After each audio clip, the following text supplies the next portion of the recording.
بسم اللہ الرحمن الرحیم. میں ہوں مفتی عمران کٹخیلوی. پاکستان میں رشوت جائز ہے، یہ کہنے والا میں نہیں بلکہ ڈاکٹر ذاکر نائک صاحب ہیں، اور اس پر بھی بہت بڑا واویلا کھڑا ہو گیا. سارے جو پتہ نہیں کون سے قسم کے لوگ ہیں، لیکن بہت ہی واویلا اور بڑے ہنگامہ مچایا ہوا ہے کہ پاکستان میں رشوت کو جائز قرار دے دیا، اور حدیث اور قرآن کی اور شریعت کی بڑا حکم ہے، اس کی خلاف ورزی کر دی ڈاکٹر ذاکر نائک صاحب نے. لیکن پہلے اس کو خود سنتے ہیں، پھر بات کرتے ہیں سچائی کیا ہے. کیا واقعی انہوں نے جائز قرار دیا، یا صرف حوالہ کیا جا رہا ہے، یا کچھ حد تک انہوں نے گنجائش دی ہے؟ حقیقت کیا ہے، ذرا سنیے گا. جی سوال بتائیے پلیز. سوال یہ ہے میرا کہ ہمارے قرآن کی آیت ہے الراشی والمرتشی کلاہما فی النار، رشوت دینے والا اور رشوت دینے والا دونوں جہنمی ہیں. تو ہمارے ملک پاکستان میں کافی ادارے ہیں، میں ادارے کا نام لینا نہیں چاہتا، اور ہندوستان میں بھی ہوں گے اور ممالک میں بھی رشوت دیتے ہوں گے. تو ہمارے ملک میں یہاں بہت ایک چھوٹی سی کام کی وجہ سے رشوت دینا پڑ جاتا ہے، نہ چاہتے ہوئے بھی. تو پھر اس کے لیے ہمیں کیا کریے؟ دوشی کون ہے پھر، ہم یا جو جس کو دے رہے ہیں ہم وہ؟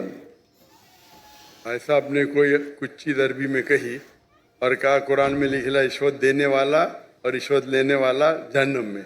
میں ایسی کوئی قرآن مجید کی آیت نہیں جانتا ہوں، حدیث میں لکھا ہوا ہے 88.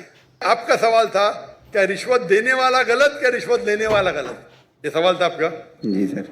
دونوں؟ جی سر. دونوں غلط، لینے والا بھی غلط دینے والا بھی غلط. بہت مجبوری ہوتا ہے کہ اس وجہ سے دینا پڑ جاتا ہے سر، ورنہ کام نہیں ہوتا. عام طور کے اوپر رشوت دینا حرام ہے، لیکن یہ آیت کا آپ مطالعہ کریں گے تو کئی علماء کہتے ہیں اس میں لکھا ہے آپ رشوت مت دو اگر آپ کس کا مال ہڑپ کر سکے، تو کچھ رشوت جائز ہے. آپ نے خود سنا کہ ڈاکٹر صاحب کیا کہہ رہے ہیں. یہ مسئلہ بالکل واضح ہے. میں 3 فتاوے لگا رہا ہوں، آپ اسکرین پہ چیک کر لیجئے گا.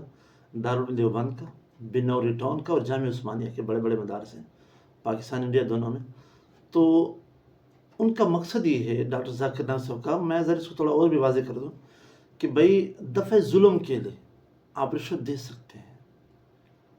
مطلب یہ ہے آپ کا حق ہے، جائز کام ہے، مطلب حق کی بھی ہے، سارے قانونی تقاضے بھی آپ نے پورے کیے ہیں، اور کام بھی جائز ہے، لیکن تب بھی وہ نہیں کر رہا، تو پھر آپ اس کو رشوت دے سکتے ہیں، آپ گناہ گار نہیں ہوں گے.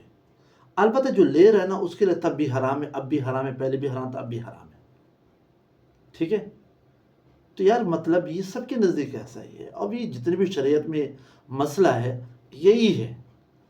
تو کوئی نیا نہیں مسئلہ بتایا، اور کوئی نیا پاکستان میں رشوت کو جائز والی بات نہیں کی انہوں نے. بس فری میں واویلا کھڑا کر دیا. کوئی تو بیچارے ویوز کے چکر میں نام کیسے بڑھے گا اس کے چکر میں بول لیتے ہیں، اور کچھ لوگ پھر ویوز کا چکر نہیں، لیکن ایک لبرل اور جو سیکولری دل میں ہوتے ہیں، اور ایک اسلام سے ایک جلن ہوتی ہے، اور اسلام سے ایک اندر کا بغض ہے، اس کو نکالنا ہے.